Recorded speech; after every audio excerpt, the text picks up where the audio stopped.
Now we have the second lecture of Gagik that we talk about artificial intelligence. So Gagik, after you. Thanks. One thing, this kind of feels weird lecturing an empty audience, but if you guys have any questions during the presentation, you're welcome to ask. I like more interactive presentations rather than just bubbling away. Let me see, how do we get? All right, it doesn't go next page. Okay, I have to scroll it. Okay, all right. So you know, if you prefer, yeah. Let me. I think it's this one here. Oh no, I lost it. Wait. Like that. Okay. Should be. All right, yeah, thanks. Yeah. So I put together actually a summary of what I discussed yesterday.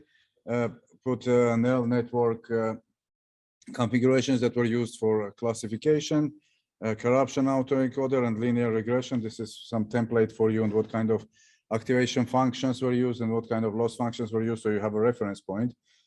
And today we're going to continue on this same subject, on a tracking subject, and we're going to go to some other things like physics analysis. So I will start with tracking again, and I will introduce convolutional neural networks first, and then I'll tell you where we use them in tracking applications. So Thomas already talked about this. So convolutional neural networks are specialized for analyzing images, and the way they are doing it is through these so-called filters, which are extracting features from an image, and with these matrices, 3x3, 4x4, you can put it whatever you like, and the math is described on this slide essentially, and you are striding through this image and reducing a little bit size. You don't have to reduce it, but for each of the 3x3 matrix, you are extracting one number and projecting it into another matrix, essentially forming some features.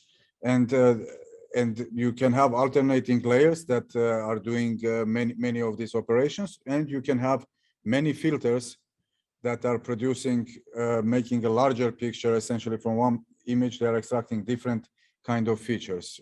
And those filters are actually, these filters are the parameters that are being tuned during the training process, that are to train to see what kind of features are useful for the network in a backpropagation, right? And the other kind of layers that they have very commonly in convolutional neural networks is so-called pooling layers. And the pooling layers are used to reduce the dimensionality of your data, because as you can see, if you are using many filters, that makes it a really large image, and the number of parameters needed actually to be optimized are getting millions and billions and so on. But so that's why you are using pooling, which means that you are combining 2x2 pieces of the image and making into 1 pixel. So 4 pixels turning into 1 pixel. And the usual way of doing this is either average pooling or max pooling. And shown here on the left side is max pooling, is when you are taking from 2x2 matrix the maximum value, which will be the 100, and you are putting it as 1 pixel. From the red one, you are taking 184, putting it, and so on. And average pooling will be just counting the numbers here, the pixel values essentially, and dividing it by 4. So that would be 100 plus 31 plus 15 divided by 4. That goes number here.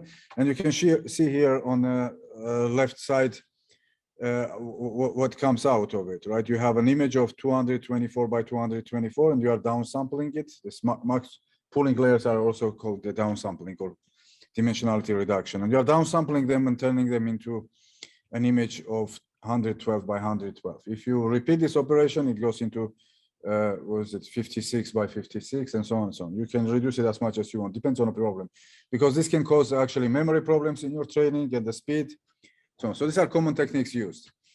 And convolutional neural networks mostly are used for image recognition. And you can see here an image that is analyzing with a convolutional neural network the image, and creating, in this case, like 3 different, with 3 different filters, creating 3 different feature images, and then pooling them, making it smaller, and then pooling them again, making it smaller, and then again pooling. and creating smaller and smaller images. And then eventually you are flattening it, the flat layer. It means that you are going, each pixel you are representing as one node value. You are turning your two-dimensional image into one-dimensional vector essentially. And then you are appending the normal, your MLP kind of flat layers with normal it's called fully connected layers. And then you are converging into some softmax activation function, which provides you probability of what image you are looking at. In this case, it's zebra with 0.7%, 70% probability is zebra, but it looks like a horse too with 20% probability. All right, so, and this is another actually application used, it's used for recognizing handwritten images, and works exactly the same way. You have convolutional layers that are using several filters to extract several features from this image. It could be straight lines, it could be slanted lines, anything you want. It's hard to tell what the network is looking for. And then it goes through pooling layers and then flattening layers, and then you have fully connected layers from that point on, going into softmax layer, determining essentially what you are looking at. Is number 3 in this case. Okay, so what application we have to do this? So previously I showed you drift chamber signals essentially in a nominal running condition with the JLab. In hole B, we are running a 45 nanoamps intensity electron beam that is incident on a hydrogen target, which is 15 centimeters long. Sorry, 5 centimeters long hydrogen target. And you are scattering off of that. Of course, there is some background from walls of the target, for example. It's aluminum walls and some other interactions that are happening within the target that has nothing to do with your particular interaction there. But as you increase the beam energy, intensity of the beam, you can actually collect the data much faster, which means in the same running time, you can accumulate twice the data. But the problem there is that you get much more background, and it becomes very, very hard to identify tracks and classify tracks. And usually what happens is, with this graph shown here, with the intensity of the beam increasing, usually your efficiency drops. And the number of final states, for example, shown here, missing mass of 2 pounds. This is a proton reconstructed through missing mass of scattered electron and 2 pions. And on the top picture, you can see that in a green, this is nominal running conditions, 45 nanoamps. Green shows, and the black show you the number of reconstructed protons. Now, if you increase your current to 95 nanoamps, the black points are what you would reconstruct in 45 nanoamps, but the green one is what you actually your conventional reconstruct when analyzing 95 nanoamp run. And on the next picture, you see that the green one completely vanishes, right? So which means that if you would run at 150 nanoamps, you are accumulating your intensity of the data acquisition is 3 times more, but you are reconstructing nothing essentially. And you cannot do that. You have to have a physics to analyze. But the orange line, what it shows is what happens when you are doing AI-assisted tracking, which is what I showed you yesterday. And you can see that in a nominal conditions, it's actually getting like 20% more events than the black one. And then when you go to 95 nanoamps, it's still getting 20% more events compared to what conventional will do, but much less events than what you would get at 45 nanoamps. And this is shown here on this graph, which means that AI is actually doing its job, doing 20% more, reconstructing 20% more data compared to the conventional algorithm, but your efficiency drops completely. And we need to understand why. But when you go to 150 nanoamp, you see the efficiency of conventional drops, and the AI is no longer 20% more. It actually drops with it. And the reason for this is the following, that when you are going to higher intensity, now the problem is not just to classify the tracks with identified segments. The problem becomes that you actually are unable to identify the segments themselves. You have problems of clustering in a drift chamber. And this is what's causing drop of efficiency. So at 150 nanoamps, you essentially have no clusters to work with, no segments to work with. That's why AI is failing. And that's when we decided that what happens if we use denoising autoencoder. So now this time it's not multi-layer perceptron autoencoder. This is normal convolutional autoencoder that is used for denoising purposes. And what you do is you actually take the data from very noisy runs, and then you identify good reconstructed tracks on the right side, you can see here. And then you construct a sample, essentially. This is your input and this is your output. And for each of these, and you make millions of them. And in order to make the network not to learn to specifically select one track, you are doing it for one track events. You can see on the top, there is only one track present here. On the second one, there is two tracks. Third, fourth, there's two tracks, and there is only one track on the last one as well. And we also had some, this is randomly chosen things. We don't restrict anything. If there is a 3-track event, it also gets in there. That is possible, okay? And then now, one side note is what you do. Before I showed you that when we were using MLP and we were using some kind of, any kind of linear regressions or classifications, we were using what is it called? Loss function, we're using mean square error for linear regression problem. For this kind of problems, when you have a sparse data and you are trying to compare your output is actually logistical, it's not a value. You want to reconstruct that pixel. It's either pixel is there or pixel is not there, which means that you are looking for the reconstructed values of 0 or 1. People usually use this loss function called cross entropy, which is defined here. This is essentially predicted value times log of the real value, which actually penalizes you heavily if you don't reconstruct the point that was supposed to be in the output, and forces you to actually suppress any kind of output to 0 that is not seen in the output. So this is much better suited for this kind of problems if you are trying to do logistical reconstruction, essentially binary reconstruction of the output state.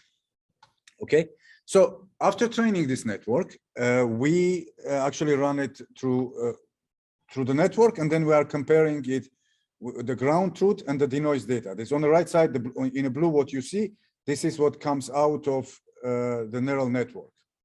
And you can see that because there are some mishaps that are happening here, like this point is not present here, but it thought it reconstructed. Sometimes it introduces noise. But what is clear here that from all kinds of these wiggly things, and we have much worse images that are much higher intensity, it cleanly recognizes the correlations. When it finds a clean segment somewhere, it can trace it down and reconstruct all the missing parts of that segment very cleanly. And that makes it easier to reconstruct the segments for the conventional segment finder algorithm, because whatever we do in a classification, we are still relying on a conventional algorithm to find segments from all this messy data. And this is showing you the performance of the neural network. It's in a blue line on this left-hand side. It's showing the fraction of the clusters that were in a ground truth and were reconstructed. This is 90%. This band with some error bars, and then shows you how much noise is left compared to how noisy the image was. And that's around, I want to say 15%. Okay, so you reduce the noise by about 85%, and you are not losing that many. You are losing about 10% of the segments. And I will explain why it's not that dangerous. Is when we discussed yesterday with the classifiers, I told you that if the 6 segment, you have 6 segments, clean 6 segments of the track, and then if your denoiser by some mistake removes one of the segments, that is still a reconstructible track, because we have this corruption fixing autoencoder that can actually predict where the thing is, and then the algorithm can look there and reconstruct these hits and then fully reconstructing. That's why on the left-hand side, I did counting essentially fraction of the 5 segments reconstructed from full track and the fraction of 6 segments reconstructed of full track. And you can see that it's above 90% of 40 nanoamps, 50 nanoamps and 55 nanoamps, but when you go much higher, 90, 100, 110, it drops to about 80% of the track. But once we did this, and let's put it in back in the software and see what happens with the software. when you reconstruct tracks. Now, this is what happens. Yeah. So the last slide, that was with or without the AI? Which one? This slide, is this with or without the AI? This one? Yeah. No, this is with denoiser AI. Denoiser is Okay. also AI. Yeah. I will show now with the AI what happens, right? Okay, so showing the distribution. Now the picture changes completely. What happens here now, the conventional is still dropping like a rock as you increase the efficiency. So the AI assisted tracking, which is still the orange one, it drops with the same actually slope up to 90 nanoamps, and it drops to 0 because at 150 you don't have any clusters to reconstruct. Now, if you look at the blue one is when you denoise it and then run it through conventional algorithm, but you don't use any AI assistance to reconstruct the track, right? And you can see that the slope is sort of the same as the green one, but what the difference is the last point, where on a green one, it completely drops to 0. Here, it just continues on the same slope, which means that the clusters are being reconstructed fairly well. And the conventional algorithm in the blue one, there is no AI involved, only denoising is involved. There is no assistance from AI classification. So conventional algorithm is now able to pick up these clusters and construct with some loss of efficiency, of course. It is reconstructing good tracks. It's not 0, it's 60%. Like green one was complete 0. It's actually 5% that it reconstructs. Now it's 60% after you denoise it. Now, the purple one is what happens if you then turn on the classifier, the AI classifier. And this is what you get. You get at 150 nanoamps, you get 80% of what you had before at 45 nanoamps with the conventional algorithm. But the curious thing is at 100 nanoamp, you get exactly what you had with the conventional algorithm. So which means, on the next slide, I have this here. This is what this means for physics, right? Let's say we didn't do any AI. We were forced to run at 45 nanoamps, accumulating some statistics, right? And when we implemented our AI assisted tracking, so we were able to increase statistics by 35%. Now, when we have the denoiser and plus the AI assisted tracking classifier, we actually open the doors to running at 100 nanoamps, where at higher intensity, you can collect the data 2.2 times faster with 100 nanoamps, 2.2 times 45 nanoamps, right? With the same efficiency in 2.2, with the increase of 120%, okay? So if you were not impressed before by 35% increase in statistics, I think you should be very, very impressed, 120% increase, right? And this is, again, putting in context, like if you're spending $8 million to run an experiment, and then somebody tells you, oh, you're going to have 2.2 times more statistics, I think you're going to be ecstatic about this.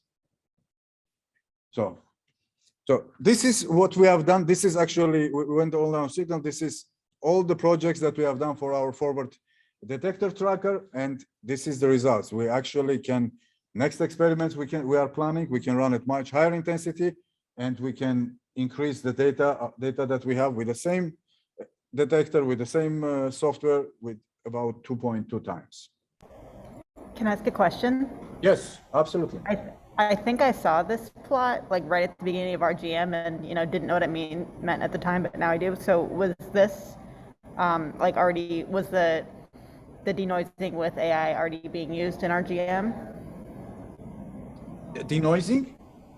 Yeah, was the denoising in AI being used already in RGM?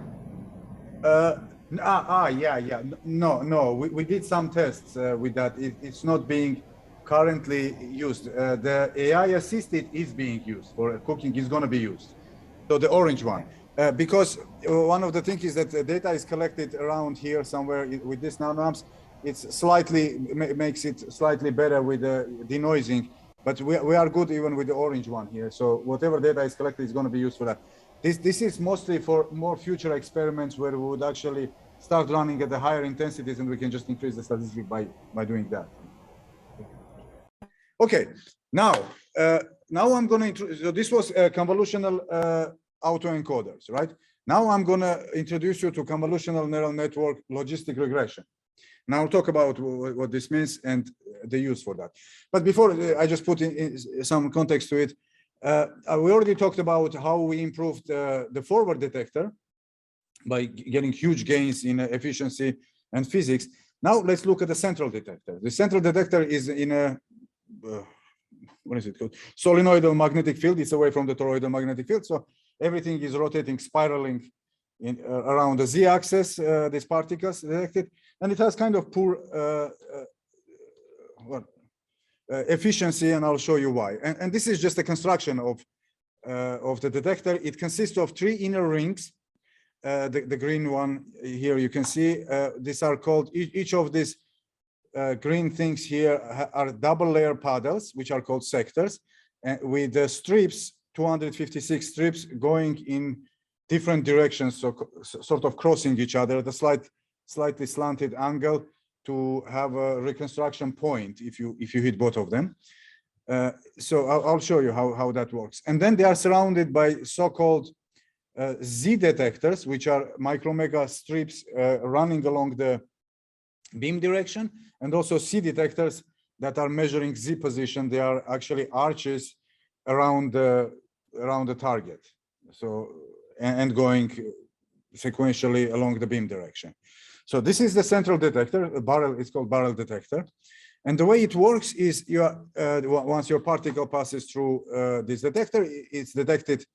It leaves signal in these CVT chambers. These are micromegas.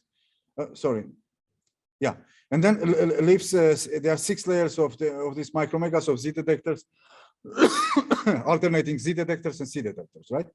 Everything is peachy if the picture was like this, but in reality, picture is like this, and this is fun, right? And the fun is that you are trying to reconstruct the track, and this is an actual event where there is only one track, and there is 45 nanoamp background added to this, right? And the algorithm thinks there are 7 tracks or something like that, and because it is very hard to reconstruct them, so sometimes it reconstructs them, and that's why at running 45 nanoamps, your efficiency is about 60%, and 60% is pretty bad efficiency if you run it. So now, and this is another event. For example, this the blue one is actually the real track that was there. Sorry, I forgot to mention. The blue one is the real track. Green one is what reconstruction reconstructed. So here it's sort of close to what it reconstructed. Here it completely missed. It had 3 because combinations are so high that you cannot do it. And our initial thought was that if we can use the same technique to denoise this, leave as fewer hits as possible, then the algorithm should be able to do this, right? To do the same tracking. We want to do whatever we did for forward tracking. But how do we do this? This is the forward detector had sort of nice matrices that you can form images. Here we had to think a little bit harder on this, how to do it. But we decided to do the following. So we take each of the sensors that we have, and sensor has 256 strips. And each sensor, we sort of in sequence go around the circle and put each of the sensors on top of each other and create this image. And image is 84 sensors, because if you count them, inner circle has 10 sensors, and like I said, they are double sensors, so it makes it 20. The second layer, which is this one, I'm talking about these blue ones now, is 14 sectors, double layers, 28 sensors, and the third layer 18. So this dimension is 256. This is defining what your hit, where your hit was, which strip was hit. And this is the sensors, essentially, all piled on top of each other to just make an image. And what we are hoping is that we can teach the neural network to identify the right combination of hits and then denoise them, leave all the garbage out, and then leave you with only the hits that belong to a track, and we can follow the same pattern as we did. However, this did not work. And I'll explain why. So the training sample is from this image, we want to get this image. You see, like I said, 3 of the layers have to be hit. So you see 6 pixels, essentially, that should be alive from all of this, right? And essentially, and this is the image of this one, and this is the image of this. So the reason it didn't work is the following, that when we looked back at our drift chambers, we sort of started to calculate what the dimensions were. So in there we had a matrix. Our image was 36 times 112, which is 36 layers along the trajectory of the particle and 112 perpendicular wire planes. And that makes it 4032 pixels. And an average track, one track, has 36 pixels activated along the trajectory. If you have two tracks, of course, it's 72 pixels. And that comprises actually of 1% of the pixels that should be activated in the image. For two tracks, it's about 2%. Now, if you look at the central detector, you have 256 in one dimension and 90, that's, or 84, but it makes it 23,000 pixels in the image. And single track has only 6 pixels activated, and that's 0.02%. If you have two tracks, it's 0.04. So this is very sparse, very, very sparse. And actually, you come to this vanishing gradient problems that network doesn't learn anything. It actually prefers, when I said it didn't work, what happens is it returns everything 0, because it's much easier to just zero everything down and have 6 errors than making a mistake out of 23,000 pixels and being logarithmically penalized. So what it learns is essentially to just remove everything and tell us that everything is fine. You don't have any hits there. So go ahead, reconstruct your good track. Fantastic, right. So what do we do now then? What we want to do is so-called logistic regression. Okay, let me explain what logistic regression is, then I'll go about telling what is. So we already know what linear regression is. Linear regression is when you are looking on the output node, some function, linear function, or maybe non-linear, but as a function of x, whatever comes to your node, you output some number y that is either linearly correlated or non-linearly correlated. What logistic regression is that for every given x, you are looking for a value of y, either 0 or 1. You are essentially looking for a binary choice. Either it's a 0 or 1. Of course, there is some functional form that when you are not sure it doesn't get to 1, it gets 0.99% confident that it should be 1.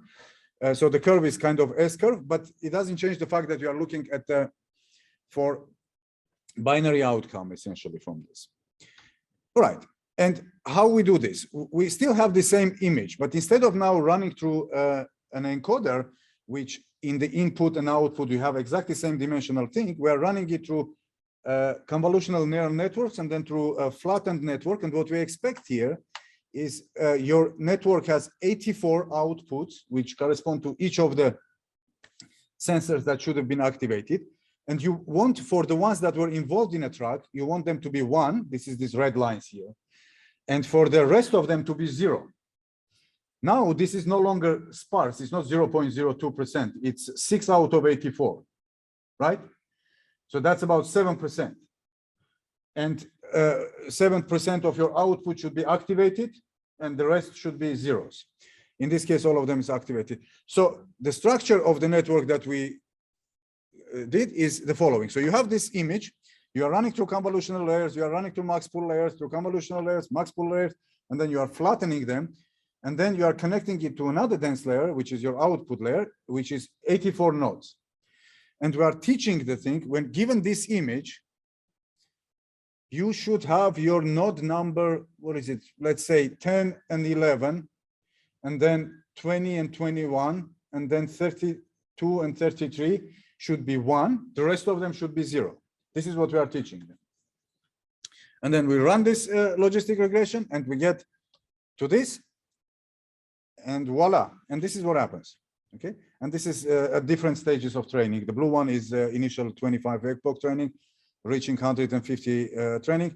And then we play around with the noise, with the threshold to see how well we are reconstructing tracks. So what this shows you, let's concentrate on a red one, and then you can look at the other colors. This is the highest trained one. For the red one, so you essentially, if you are at 0.5, when you are deciding your logistically, if you put a cutoff at 0.5, so anything above 0.5, okay, the sensor is involved in a track, anything below is not involved, right? You are about, you reconstruct about 90% of the sensors involved in a in interaction correctly, 90%. And this is, again, compared to 60% efficiency that the conventional algorithm has. But you are left with some noise. On the left-hand side is showing you what fraction of noise you still retain after that cut. So you're about 12% noise. And you can, of course, increase these things much better. You can reach about 94, 95 if you put your cutoff about 0.1. You are actually increasing your noise, but not by much. About from 12%, you are going to 13% or 13.5% noise. And this is actually works very well. So this method actually perfectly worked for this, but I cannot show you the results of the increased efficiency. You have to wait for that because this is very new project and we finished this training about a week ago and proved that this is works. Now we have to write a software that based on this training, it removes all the ADC signals that don't belong to disease that were identified by neural network, put it back into reconstruction program, and then prove that this is doing actually what it was doing, which I'm sure it will do, but we haven't run it yet, so I cannot show you any images. But this is the current state of the affairs. It actually reconstructed correctly 95% of the hits of the sensors that are involved in reconstruction and removing about 87% of the noise. So it should be good. Any questions? Because I'm going to switch to a completely different subject now. We are done with tracking. I have a question. So okay. Sorry, I maybe missed it. Can you just give a quick statement of like, so this, what was the efficiency before, like without the convolutional neural networks? 60%. 60%. Okay. Yeah. So this is very good improvement. Yeah, it is going to improve. It is. I'm sorry. If they held hugs 1 month later, I would have shown you the improvement. Yeah, that's great. Thanks. Something to keep in mind. But anyway, so physics analysis. Now let's get to the fun stuff. All right. It turns out that you can do physics analysis with neural networks too. But for this one, we're going to use a different types of network, and this will be fun for you. All right, let's go to decision trees. What are decision trees? So decision trees are it's kind of a neural network that is given any kind of input vector. It gives you your output vector, but the decisions are made in a tree structure where you are making a tree composed of decision nodes and leaf nodes. And this is an example shown here for one data set. You have some features, X1, and this is multidimensional analysis again, because you have some data with several features and you have an answer, usually one node, that this is one of the specifics of the trees. And you want to come up with an answer, with one answer that comes, right? In this case, you have a data set with features X1, X2, X3, X4. And for every row, you have the Y value, 0 or 1, true or false, or whatever your logistics again. And you want to your tree to solve for this. And you can see that first the decision tree divides this sample into two things. Everything that is above 4.3, which means that these two. For the rest of them is everything is 1, meaning these two. If it's above 4.4, it goes to the right side, sorry, and it's 1. And it's below 4.2, then it looks for the feature number 2, and it decides if it's below 6.1, which is this one. It's 0. If it's above 6.1, this is this 6.7 value, the leaf node is 1. So essentially, if you run your tree on this data set, you're going to get correct answer. However, these trees were known for a long time in neural networks. What comes next is actually a new concept. The trees are highly sensitive to what training data you have. If your training data is different from your evaluation data, and then you have you trained it on different data a long time ago, and now you are trying to use on the new data, your tree structure even changes, okay? And trees are usually not that good at generalizing the problem. So they are highly dependent on variances in your training sample. And this is showing you what happens if I change just one data entry from what I had before, this second row, only 2 values. Your tree structure completely changes. And instead of now 2 ones, 1 0, you have 2 zeros, 1 1. And well, God only knows if you run the same data set on this, what will happen. So this is a general problem with the trees. But that's why they came up with so-called random forests. And what random forest is the following. So name random already says something. There is some randomness involved in how you train your data. And the forest means that it's just a collection of trees. And what you do is you, in a random forest, you create many trees. Usually you can do 100 trees, and you train each tree on subset of features and subset of your data sample, chosen randomly. That's why it's called random forest. Okay, and that is called bootstrapping, essentially. So what you do is you select random entries from your data set, and then you select random features. Like you can see here on the most left-hand side, only features x1 and x2 are involved in this tree. On this one is x2, x3, x4. This one x1, x3, x4, and again a1, a2, a5 sample out of these 5 samples. B1, B3, B4, because X1 is not here, this showing you. So, and you train your trees, similarly what we were training before, but now you have 100 trees. And then when you have a test sample, you are running inference on every single tree, and every single tree is giving you an answer, and then you are aggregating that answer, essentially majority voting. If you have a binary thing, if majority said this is 1, you think this is 1. Logistically, if majority says this is 0, you say it's 0. In reality, actually, they don't do it like that. And any method I know, they are just adding up all of the values and dividing by the number of trees that use, because you want to have probabilistic value. If half of them is 1 and half plus 1 is 0, it's not really 0, right? It's 48% 0. So you can still use some kind of threshold analysis to see where your efficiency is compared to noise versus signal thing. So it's majority voting just means that you're adding them up and averaging all over the thing. So this kind of structures actually have much better chance of generalizing your problem and having a better efficiency in testing your test samples. Now, another way of doing this is so-called gradient boosted trees. And gradient boosted trees are not, you don't create the trees and then test them, but you create one tree and then you optimize it sort of, and then you run your sample and then you calculate the error of that. And then you create another tree to compensate for the error, for the loss, essentially, for the loss function of the first tree. And you add it to the second tree. Now you analyze any next sample that comes, you analyze with 2 trees. And then you calculate the loss. And then based on that loss, you add the third tree, and you can decide how deep to go. The gradient boosted trees are a little bit dangerous thing because they are prone to overfitting.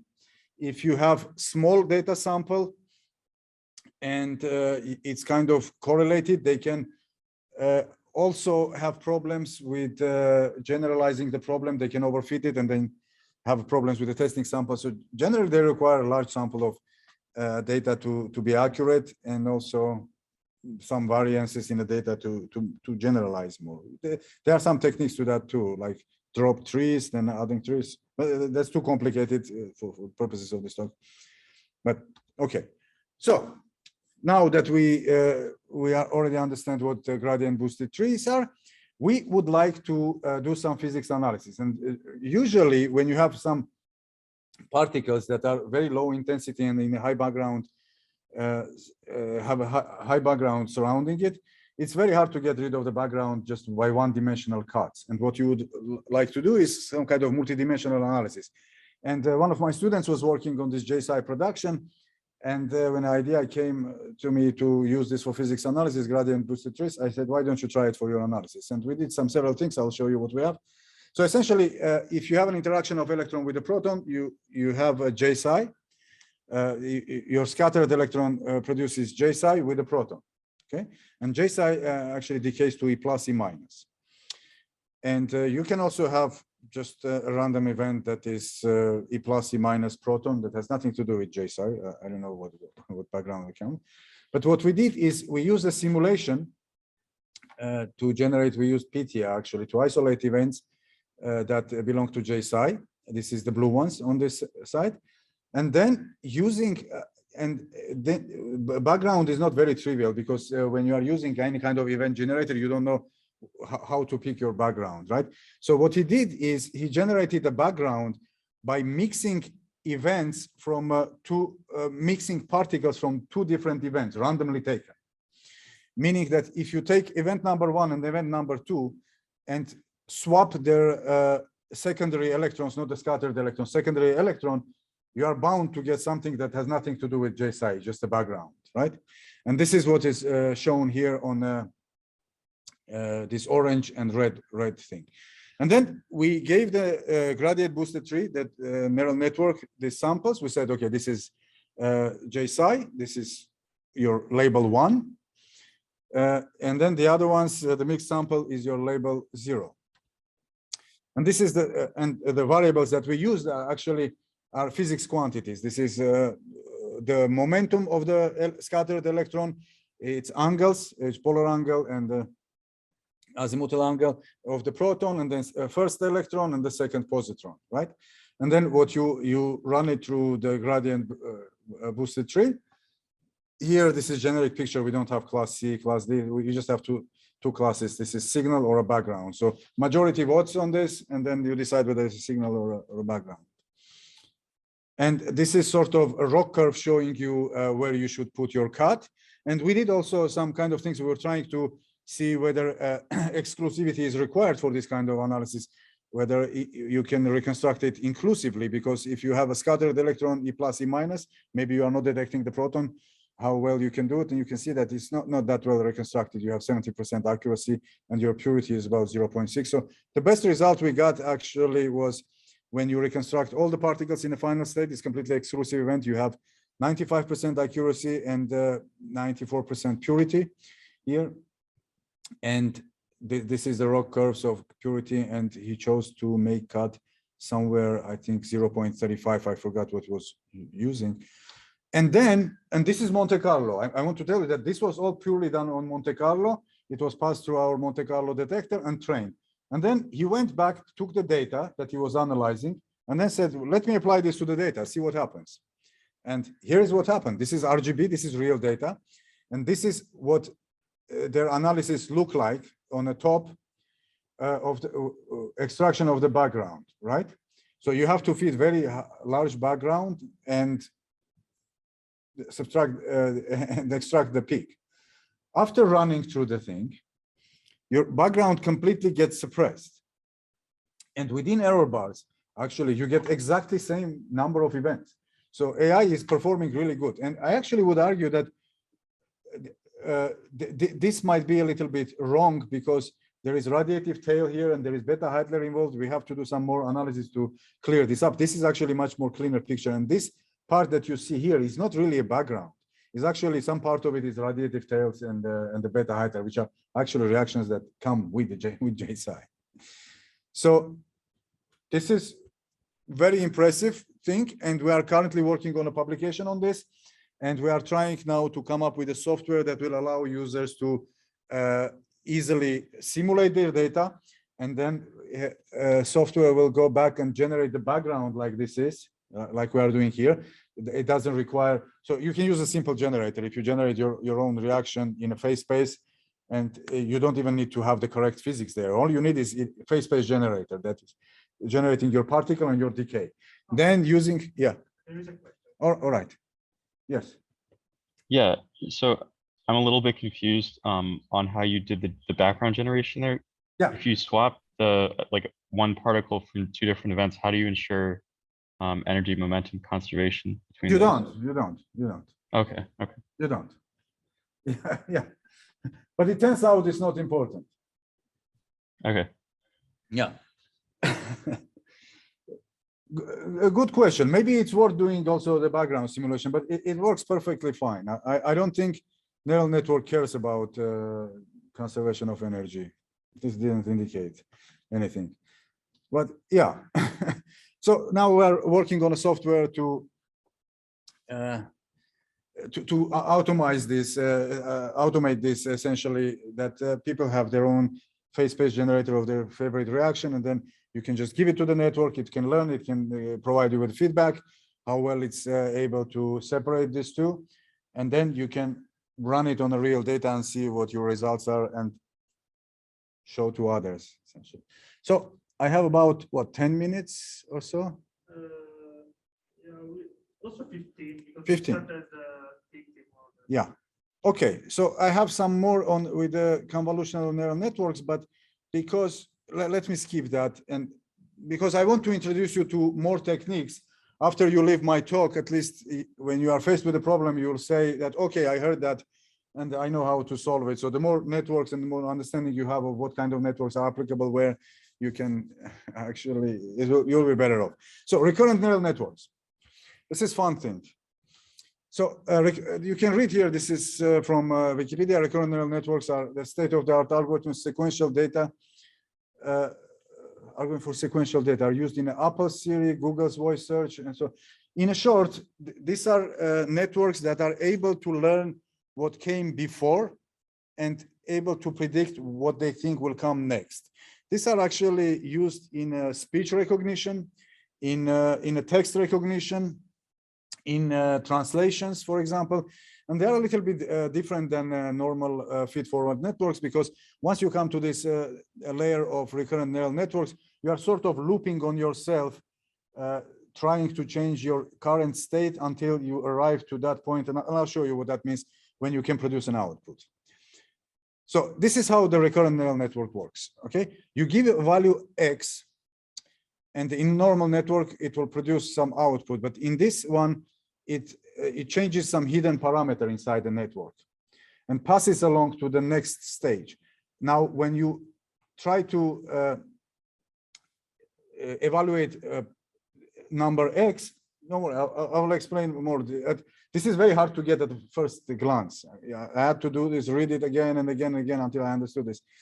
So once you are evaluating X1, that hidden parameter actually plays a role in that evaluation. So what it means is it remembers what came before. What came before affects your answer on this parameter on when you are giving a parameter X1. And then that changes the hidden state again. And then you are giving another parameter, and I'll show you examples what this means. Again, the hidden state affects it. So essentially, this is each time you are, it's a time series, right? You are giving at time 0 the parameter, it calculates something output, but then you are giving that output is actually circling back on itself. You are giving another value, it calculates what the value would be in the next iteration. But the problem with this, maybe I shouldn't talk about problems. So it's used in things like this, right? It's able to predict based on what's coming before what will come next. It's like on your Android when you are typing some text to your friend and then it tells you, oh, maybe you should want to use this word. It comes actually from recurrent neural networks. So I just woke up and I'm going to have, if you are me, coffee. If you are a normal person, breakfast. So the second one is I'm tired, I'm going to go. Next logical thing is home, right? If you are outside, it's going home.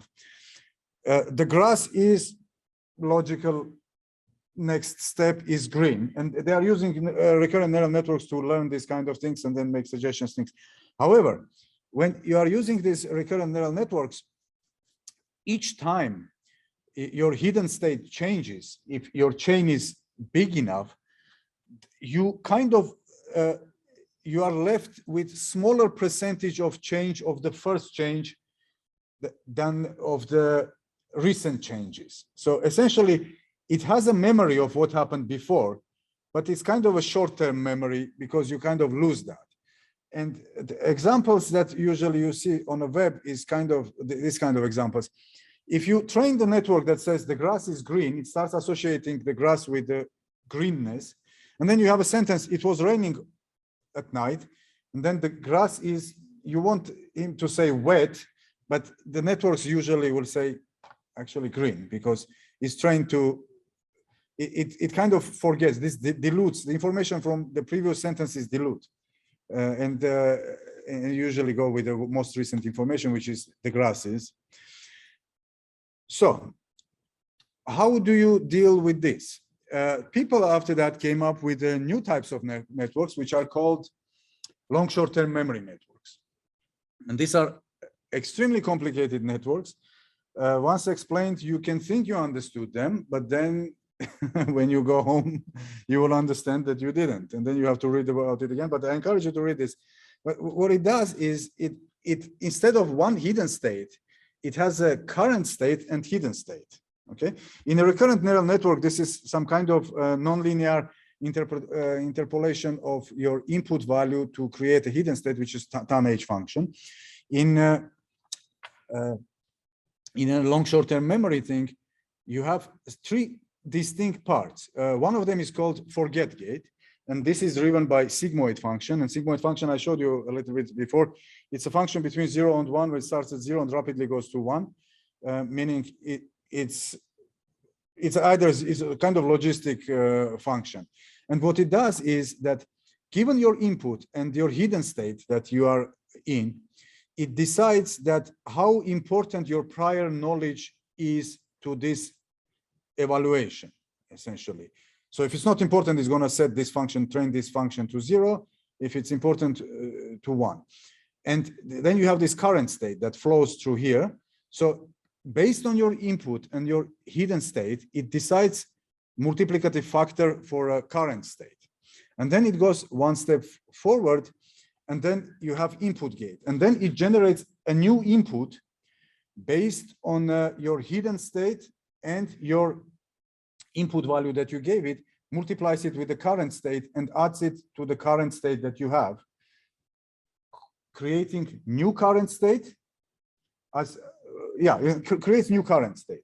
And then you have output gate when based on your current state and your hidden state and given your input value, calculates new hidden state, which is actually your output, and new current state that will be passed along to the next node that does calculation. And this is the memory.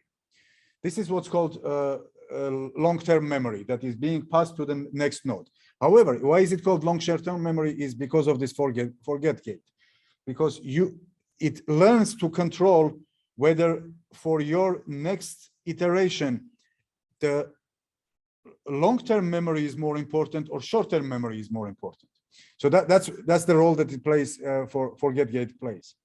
So essentially, if you want to just imagine this, forget gate is giving you, based on your input, and it decides essentially, do I care about the prior knowledge, yes or no, or how much I care about it. It's not a yes or no, it has a functional form. It can care 0.7%.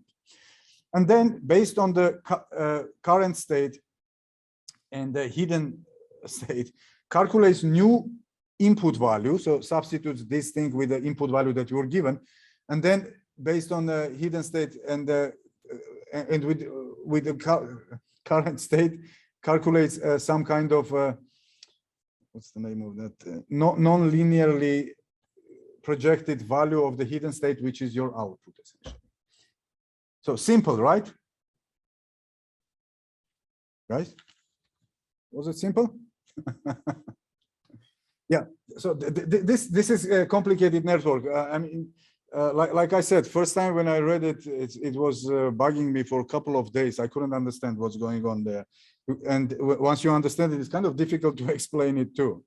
But once you get the grasp of it, you understand what you have to do to make these things train and make these things work. But in reality, because long short-term memory, this kind of gated output is very, very hard to train. It's time consuming. They came up with some kind of a gated recurrent network, which is called GRU. And mostly this one is used, which has very similar thing. It's hidden state, but it has one gate that is controlling how much of the previous knowledge you should forget, multiplying it, and then adding up to the hidden state, creating, and then adding non-linearity function to create the output with a new hidden state that passes along to. It's difficult to explain, but hopefully at least you will get some idea on the top, then when you are reading it, then you will recall some of the things that you heard and you'll understand it better. Okay, so what are these things used for? So there are several ways you can construct these things. It's one of them is one-to-one relationship. It's one fixed size goes to fixed size. These are used for image classification. You have one-to-many, which is given some input, it produces a sequence. So it's used for captioning, meaning you give an image and it says there is a dog there, there is a traffic light, and there is a stop sign. So that kind of thing. Sequence output, you give it sequence and it produces one output. This is for parsing text. Actually, you can read the text and then you can make a determination. This was a sad text, this was a happy text, or something like that. Many-to-many is you give a sequence of something and then it returns you a sequence of something else. And this is, don't be fooled by the fact that it's 3 here and 3 here. It doesn't have to be, because it can be 3 here and 4 here. What's important is you give a sequence and it gives you a sequence. And this is actually used for translation. Google Translate works like that. You have a sequence of words in one language, gives you a sequence of words of another language. And this one is sync sequences and output. This one is synced actually. Yeah, it produces exactly the same thing on the other end. Do have to be, and these are what? Video classification, where wish labels. Yeah, I never dealt with this. I know all the other ones, I kind of played around with this. But it's again classified as many-to-many. Where do we use this? Okay, now we are back again to tracking. And this is a project that we were doing in preparation for high luminosity running. And it turns out that if you have very high luminosity detectors, the closer to the beam detector components are producing more noise than upper detectors that are further away from the beam, right? And for those, you can actually cluster them fairly well. And then if you have problems of clustering the detector components that are closer to the beam, you might use something predictive power of RNNs to predict where your track might have ended up there if you are coming backwards from the opposite direction.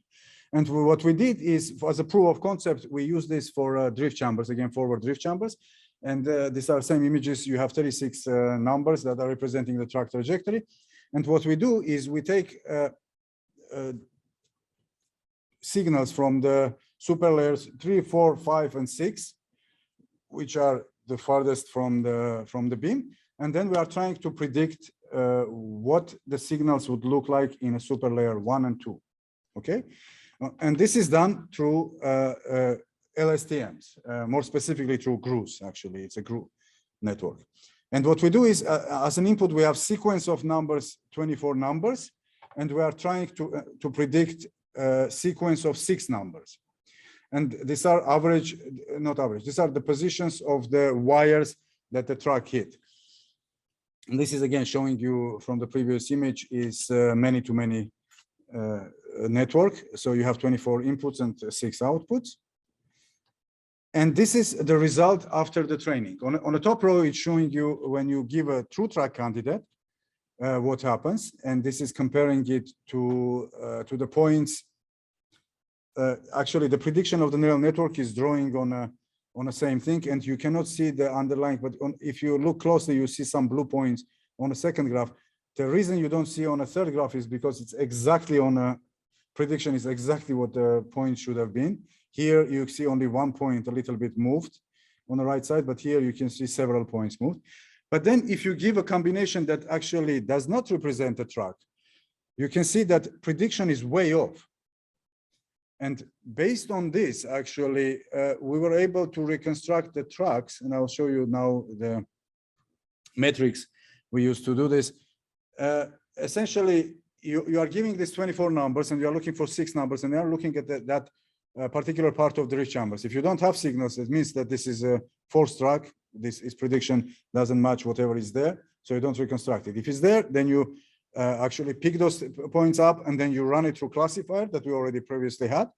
And then if it says this is a valid track, you go ahead and you fit it.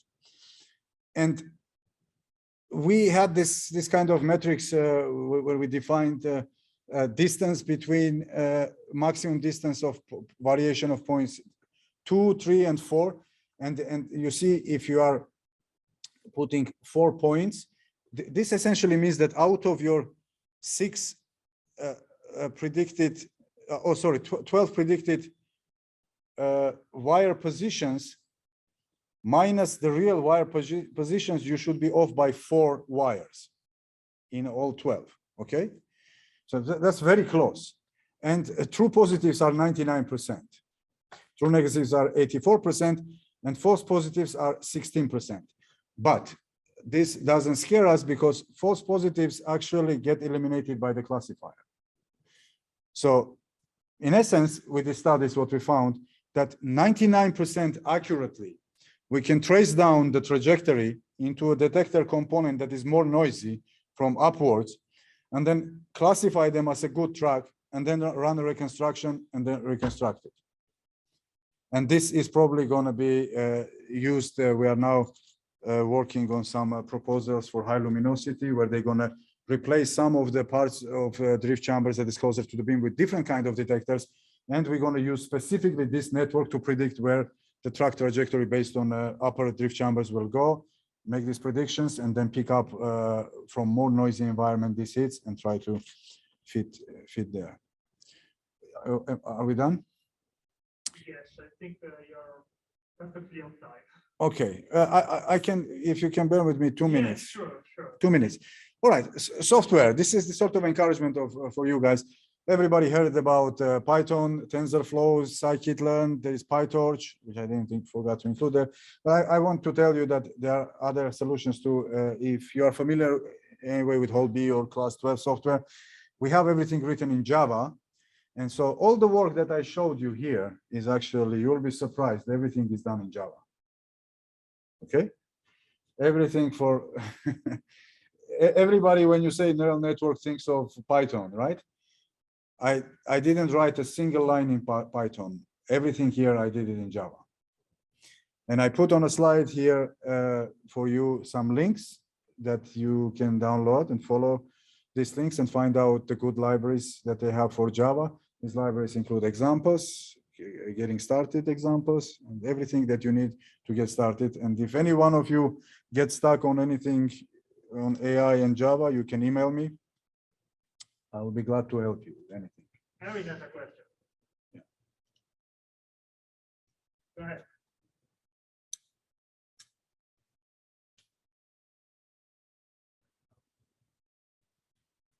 Harry? Oh, sorry, I couldn't hear. Go ahead.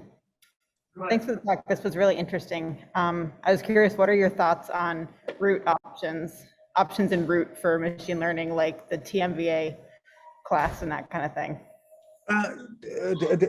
They are good. They are good. It's one of the reasons that I didn't intensively work with them is because every project I do, it has to be incorporated into the software, right? I mostly deal. I don't write standalone software. My eventual goal of my projects is to aid the reconstruction, to do things better, more efficient, so more physics outcome will come from it. So if my eventual goal is to put that software in use in our reconstruction software, I cannot use C++ or something. But I heard good things, and should be okay. We have collaborators who work with it.